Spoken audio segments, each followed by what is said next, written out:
What's up YouTube? So in this video I will be exploring the possibility of Jon Snow's mother being Lyanna Stark and Jon Snow's father being Rhaegar Targaryen. If this theory turns out to be true, it would mean that Jon Snow is the literal personification of a song of ice and fire. The ice part coming from Lyanna Stark, part of the north, and the fire coming from Rhaegar Targaryen. I've compiled a lot of evidence to support this theory, and it's reassured me that the theory is in fact correct. So first of all, we have the love between Lyanna and Rhaegar. Now some people might say this love is non-existent. I have found some evidence to say that it actually is. At the beginning of the series in Game of Thrones, we see like a general sort of dislike for Rhaegar Targaryen.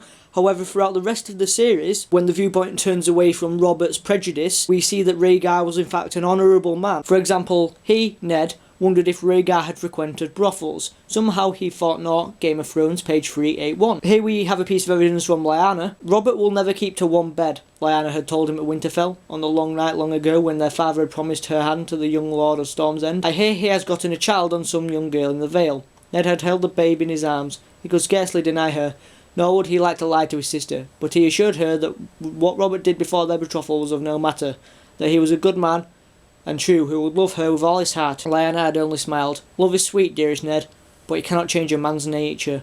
Game of Thrones, page 379. In my opinion, this quote infers the fact that Lyanna is not truly in love with Robert Baratheon. So if that is in fact true, I have also some evidence to suggest that she actually loves Rhaegar Targaryen. If we look at the story that Jojen and Meera told to Bran about the night at Harrenhal, the Dragon Prince sang a song so sad that it made the wolf maid sniffle. But when her pup brother teased her for crying, she poured wine over his head. In my opinion, this quote actually says a lot more than it should. I think it says that Lyanna was in fact in love with Rhaegar, and she was so moved by his performance that she started crying. Now, something to support the fact that Rhaegar loved Lyanna was at the tourney at Harrenhal in the year of the Fall Spring.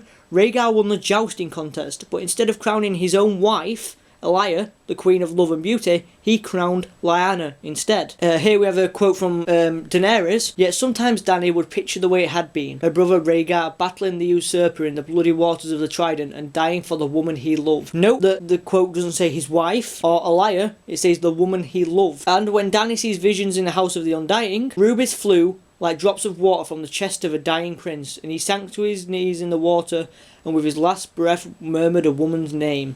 Clash of Kings, page 706. So if we look at it, there's obviously Rhaegar dying on the Trident. Yet, with his last breath murmured a woman's name. Not his mother's name, not his wife's name, not his lover's name, a woman's name. Does this in fact infer that the woman's name is Lyanna's name? I think so. And here we have a quote from Ned. I was with her when she died, Ned reminded the king. She wanted to come home, to rest beside Brandon and father. He could still hear at times. Promise me, she had cried, in a room that smelled of blood and roses. Promise me, Ned. The fever had taken her strength and her voice had been faint as a whisper.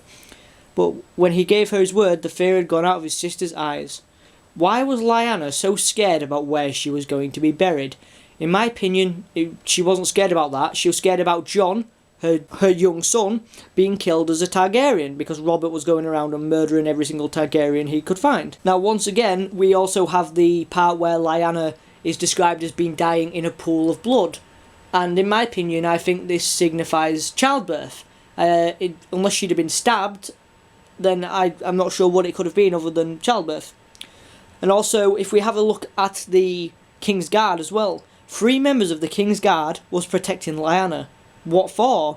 And not just 3 King's Guard, the best 3 King's Guard, who managed to slay 6 of Lord Eddard's companions. They might have been there to protect the unborn child. So following on from that, let's have a look at the evidence from Lord Eddard. So since Lord Eddard is described as an honourable man, one would think that he would feel guilty over the fact that he's lying to the world about Jon's parentage, and the fact that an honourable man would not father a bastard. Well, he certainly feels guilty over something. Throughout the book there are numerous references to the fact that he feels guilty for telling lies. These lies most likely have something to do with Jon or something as equally serious. Troubled sleep was no stranger to him, Ned. He had lived lies for 14 years, yet they still haunted him at night. Well, Snow is 14 at this time.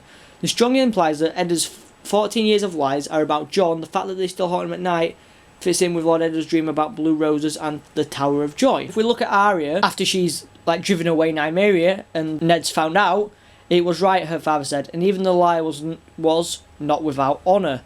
So could he be in fact comparing Arya's lies to his own lies. And another quote from Lord Eddard: "Some secrets are safer kept hidden. Some secrets are too dangerous to share, even with those you love and trust."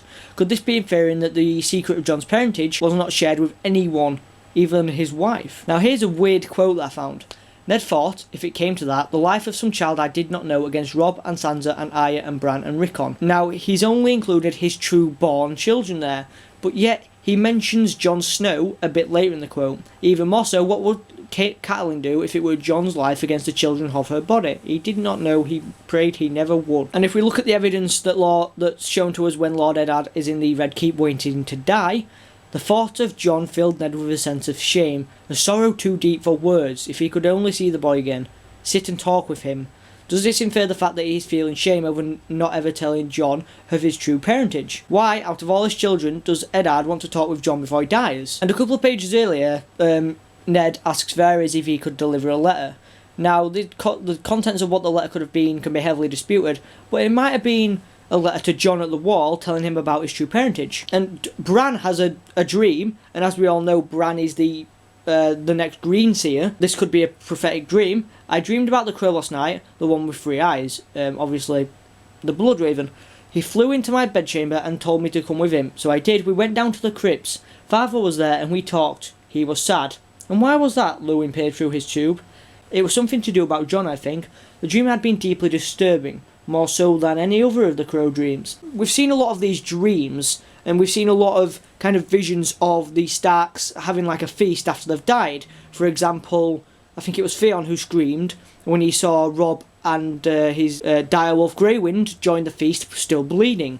So if it's possible for there to be some sort of afterlife or some sort of way for consciousness to reach out in the Game of Thrones series, is it possible that this is an actual conversation between Lord Eddard and Brandon, and and the fact that Bran can't remember the entire dream? Could it be possibly that Lord Eddard has told Bran, and that's what was deeply disturbing? Some more evidence to this theory is that in the 8th Ned chapter in the Game of Thrones, Ned contemplates the significance of Robert's bastards, and as he thinks about that, his thoughts drift to Jon Snow, a logical path to take, but also to his sister Lyanna and the promise he made, and to Rhaegar Targaryen, implying some link between the 3 individuals. A piece of evidence that I've not seen anywhere, well, at least the second part of this evidence anyway, is that Arya is said to look like Lyanna and Jon is said to look like Arya.